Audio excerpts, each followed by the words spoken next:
tanah tumpah darahku.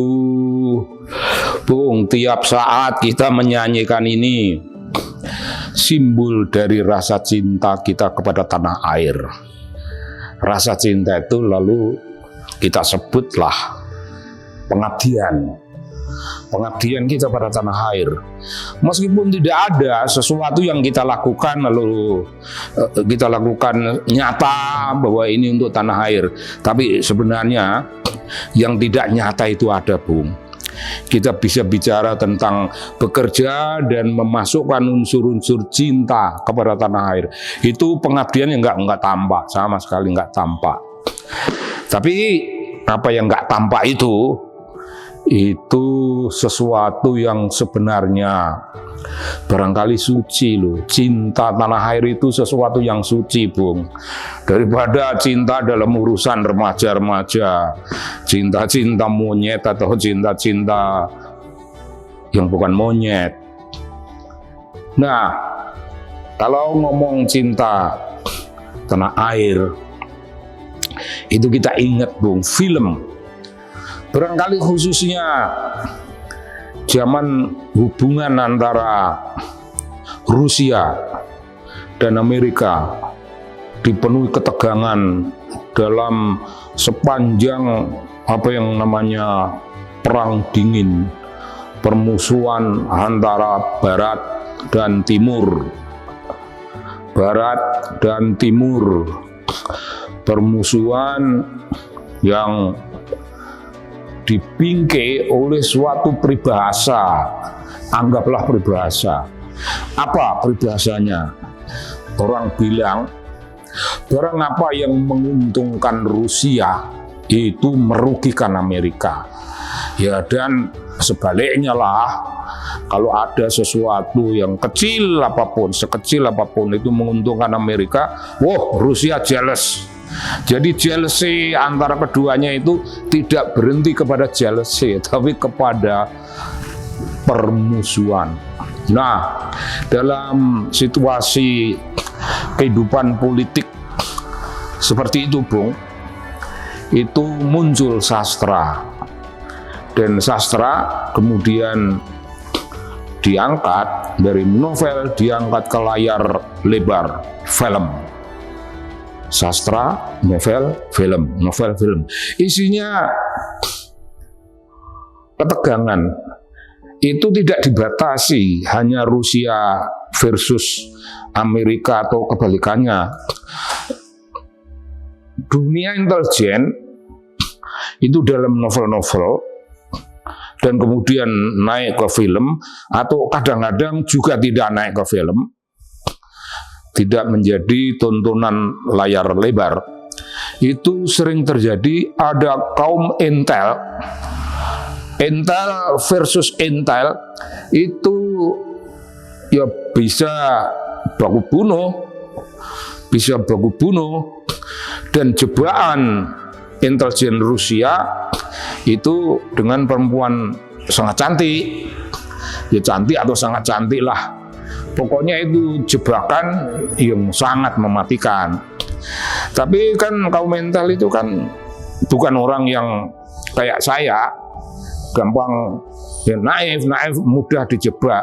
Entar ya tahu bahwa perempuan ini lawannya. Tapi mereka dalam film bisa begitu intim, bisa makan bersama, bisa, dan saling menginteli. Bahkan sampai ya, kalau hanya begitu, film dianggap tidak akan bagus, film tidak akan punya daya tarik. Kalau tidak ada sesuatu yang namanya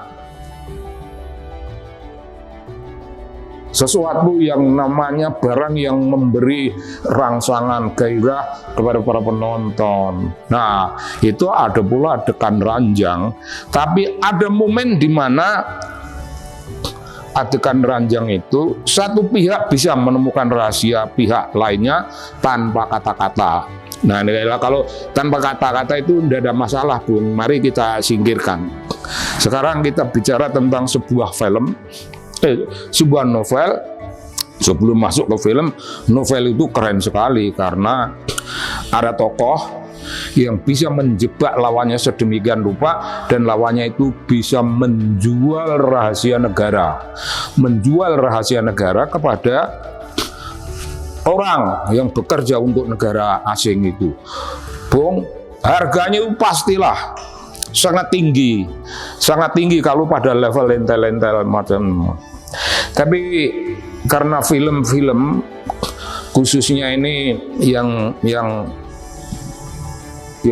nampak di mata kita di masa-masa perang dingin yang mengerikan itu kisahnya itu selalu tokoh intelektual, tokoh politik, tokoh apa saja dari Rusia yang dipersulit oleh pemerintahnya yang sangat otoriter. Nah, orang seperti itu langsung bisa tidak ada pokoknya dia jual rahasia negara, dan orang Amerika dengan penuh keserakahan menerimanya. Ini barokah dari langit, terima apa-apa rahasianya. Lu minta apa? Gue ingin pindah ke Amerika. Aku boleh disebut pembelot atau apa, tidak peduli. Tapi lindungilah aku, beri aku keselamatan sak keluargaku akan pindah ke sini. Izinkan aku akan membuka dunia dagang besar-besaran. Ya, diterimalah itu. Tentu saja, Bung, itu rahasia negara yang dijualnya itu berhubungan dengan rahasia temuan ilmu pengetahuan mutakhir. Bisa juga rahasia di bidang perpolitikan, di bidang rahasia negara yang vital dijual ke negara musuh dan seterusnya. Ini film, Bung, film. Kalau kita bicara film, ya film, ya, namanya juga film. Kita pulang sesudah mengalami ketegangan ketika tokoh itu dia mati terus itu oleh negara yang ditinggalkan oleh tokoh itu untuk membelot. Dia mati mau dibunuh tapi senantiasa ada pelindungan. Dan kita tidak apa-apalah, tidak ada pembunuhan, ya sudahlah, namanya film. Tapi ada, Bung, yang tetap membekas itu ketika mereka laki perempuan dan ada di ranjang itu, untuk melupakannya itu, Bung, ketika saya itu zaman itu masih muda, mendengar kata orang laki-laki dan perempuan di ranjang itu udah keringat dingin dan berdebar-debar. Kalau itu lupanya lama, Bung. Kalau orang mau ditembak dan sebagainya, ya sudah, cuma mau ditembak, ini film nggak akan ditembak beneran, udah gampang. Tapi kesan seks itu tidak demikian halnya. Beda, Bung. Saya mohon maaf ini para viewers ya, ini saya tidak menawarkan sesuatu yang mempengaruhi Anda, dan saya tidak bermaksud berbicara jorok. Wah, tidak ada gunanya kan ngomong jorok. Yang kita inginkan ialah satu jenis kemampuan, adu kelembutan, adu kecanggihan, adu perspektif, adu kekuatan pengaruh. Itu saja perhatian kita ke sana, jangan ke ranjang. Oke, sekarang kita tutuplah itu. Itu hanyalah film. Tapi kalau ada tokoh di dunia nyata pergi ke luar negeri, ke sana kemari dan menjual rahasia negara, itu tokoh, Bung, kita tidak bisa mengatakannya itu hanyalah, tidak bisa. Jangan bilang hanyalah, ini namanya real life dan menjual harga diri bangsa, menjual rahasia-rahasia bangsanya, meluhurkan keluhuran, merosotkan, menjungkalkan keluhuran bangsa. Untuk apa? Ya, kita nggak tahu lah apa itu ada honornya. Dan apakah honornya itu satu keranjang penuh dolar atau segenggam atau apa, kita tidak pernah tahu tentang itu, dan itu tidak penting bagi kita. Urusan apa kita mau tanya harga, bukan urusan kita. Tapi kalau kepentingan itu politik, untuk apalah kepentingannya politik, Politik itu begitu banyak dan harga politik senantiasa tinggi. Itu baru kita layak untuk mempersoalkannya dan ya menyesali, Bu, menyesali. Kok ada karakter bangsa Indonesia ketika Bung Karno berbicara tentang nation building and character building? Apa intinya, Bung? Membangun bangsa menjadi sebuah bangsa yang punya harga diri, yang tidak membungkuk-bungkuk di hadapan kekuatan tokoh-tokoh asing, tidak menjilat, tidak membungkuk, tidak ngelesot, tidak. Kita bangsa yang tegak sama tinggi, jongkok sama rendah, duduk lebih sama rendah lagi. Nggak ada urusan kredibilitas politik maupun moral sebuah bangsa. Namanya bangsa Indonesia, apalagi bangsa yang pernah sekolah, punya latar belakang sekolah. Sebutlah itu wong sekolahan, belum tentu intelektual, wong sekolahan, melek politik, sak goblok-gobloknya, sak naif-naifnya, dia melek politik, menjual rahasia negara, rahasia bangsa. Itu sebuah keterkutukan. Nah, kalau yang dijual itu sebuah kebohongan, jangan gembira dulu bahwa Anda didengari oleh komunitas di sana. Apakah itu komunitas akademik, apa itu komunitas dunia diplomatik yang tentu sangat sedikit jumlahnya, apa itu komunitas LSM apapun. Bung, jangan mengira bahwa bangsa asing itu setolol Anda. Anda lah orang setolol-tololnya ketololan, menganggap orang Singapura, bangsa yang dianggap kecil itu, bisa ditipu oleh omongan kosong, bisa ditipu oleh kebohongan yang kau lakukan. Orang Singapura ya senang, tapi dia juga melecehkan Anda. Ini bukan tipologi bangsa Singaporean. Tipologi seperti ini leceh. Ini coro kecil-kecilan, bukan coro yang gede, sepele, dibeli, rahasianya dibeli, tapi dia simbolically diludahi, buang mukanya, diludahi. Jangan percaya bahwa pembeli dengan uang banyak itu, pembeli Anda itu orang yang mempunyai trust kepada Anda. Dulu, Bung, dalam perang Padri itu perang adat antara golongan Hitam, Parewa, Pamaleh, tukang nyeret, itu pro Belanda. Dan Belanda tahu loh, Bung, sayang ya yang pro kita ini orang-orang yang begini kualitasnya dibanding musuh-musuh kita itu para riteni yang baru pulang dari Tanah Suci, dan itu para padri, rohaniwan yang menegakkan Islam dalam kepentingan setegak-tegaknya, semurni-murninya dalam ukuran mereka. Itu apalagi difrontalkan dengan Islam tradisional, Islam apa? Belanda kagum, Bung. Belanda kagum kepada para padri, para imam. Kagum, ini musuh kita. Andai kata inilah kawan kita, maka berharga. Singapura belum gitu, kalau ini mah gue kehilangan duit berapapun kagak ada, tapi ini cuma cecoro. Dan dia diberi uang, akan tapi dilecehkan, dijadikan contoh bahan political education atau civic education untuk orang Singapura. Lihat ini wajahnya seperti ini, bukan wajah Jawa, bukan wajah Sumatera. Lihat aja wajah apa ini artinya, apa artinya agama dia, apa ini apa-apa. Tapi orang ini ialah pecundang sepecundang-pecundangnya, pengkhianat bangsa. Singapura tidak akan mengizinkan bangsanya, karena kalau bangsa Singapura semacam itu, biarpun jumlah kita itu sedikit, kita buang. Sikap Singapura, sikap respect pada diri, respect pada bangsa, respect pada politik yang mereka kembangkan. Australia, Bung, Kalau Anda bohong kepada bangsa Australia, aku ini sekolah di Australia dan sedikit tahulah karakter akademik orang-orang Australia.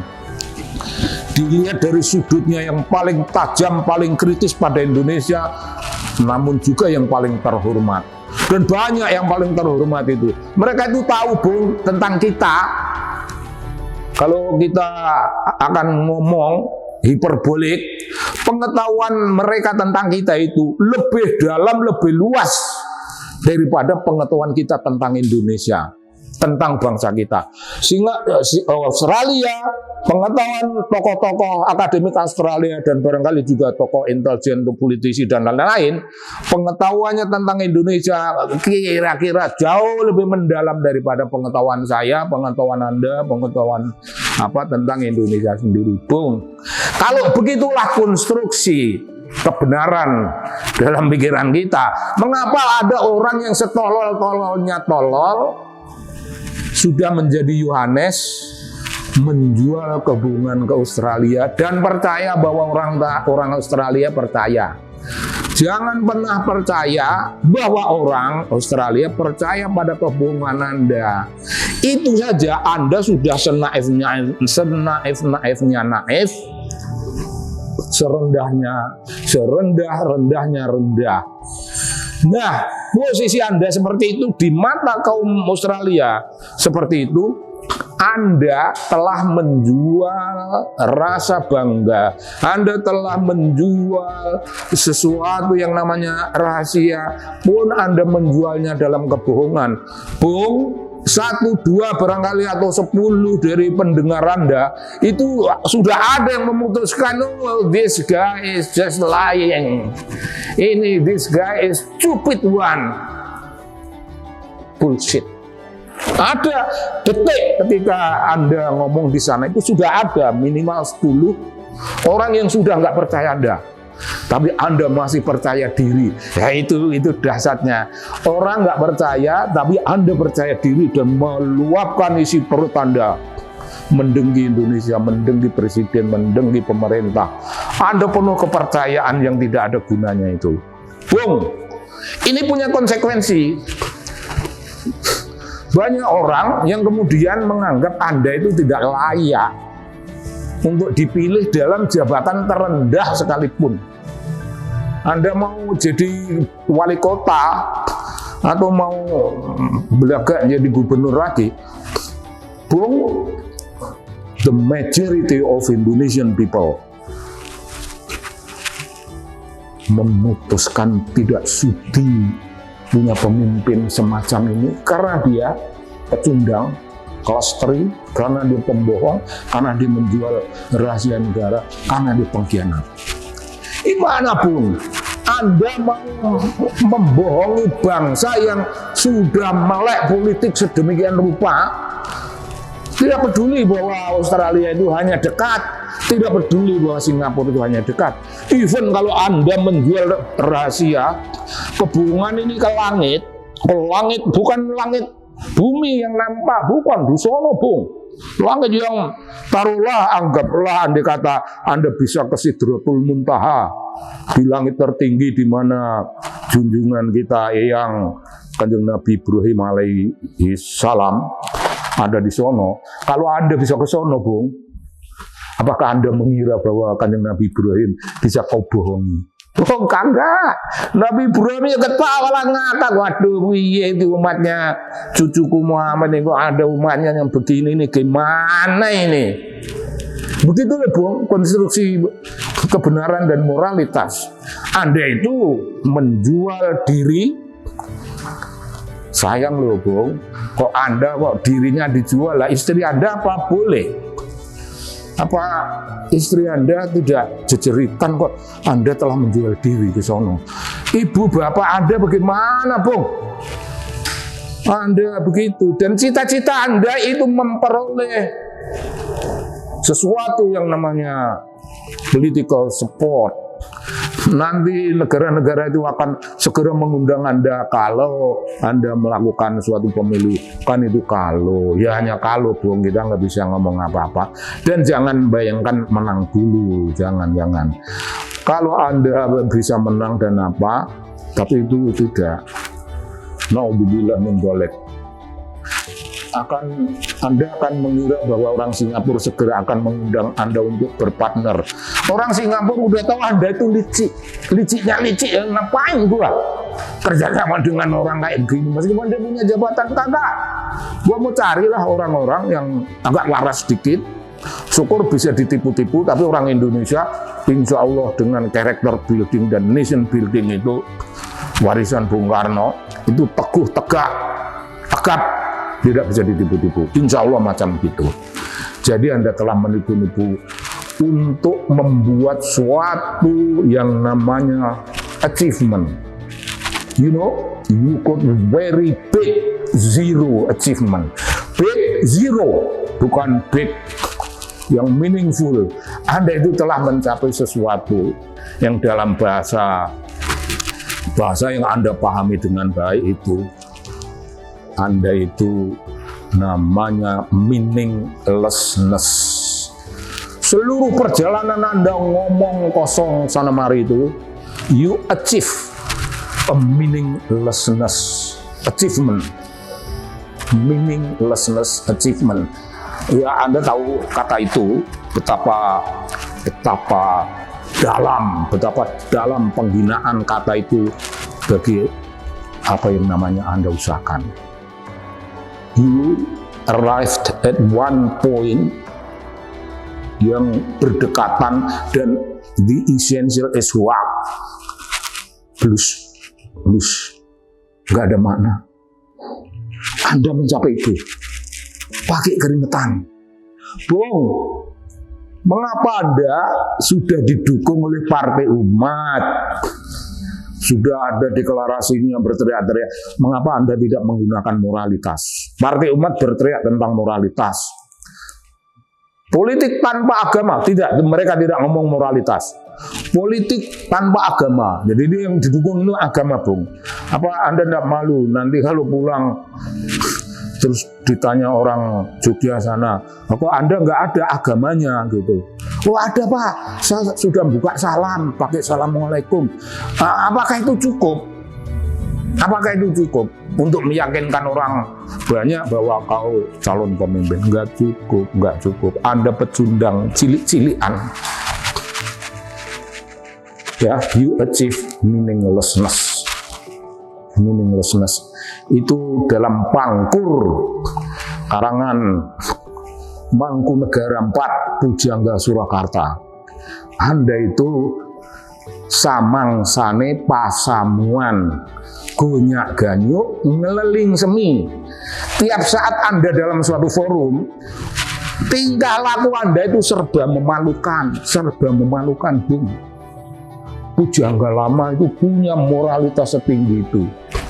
Anda anak baru, Anda belum tahu apa-apa tentang dunia ini. Ya maaf, belum tahu apa-apa. Tapi Anda suka jumawa. Anda suka tahu bahwa aku orang pandai. Tidak, Bung. Saya bosan ngomongkan kelakuan Anda ini, bosan betul. Tapi karena Anda ini berbahaya bagi Republik, berbahaya bagi mayoritas Republik ini. Anda menjual rahasia macam itu, maka saya yang sudah bosan mengomentari hal begini, saya terpaksa demi tanahku, darahku, demi tadi itu, Bung, itu tanda cinta, itu tanda hormat kepada negara dan bangsa. Anda lahir di sini, di bumi ini, Anda nginjak-injak bumi ini, tapi Anda berkhianat kepada bumi.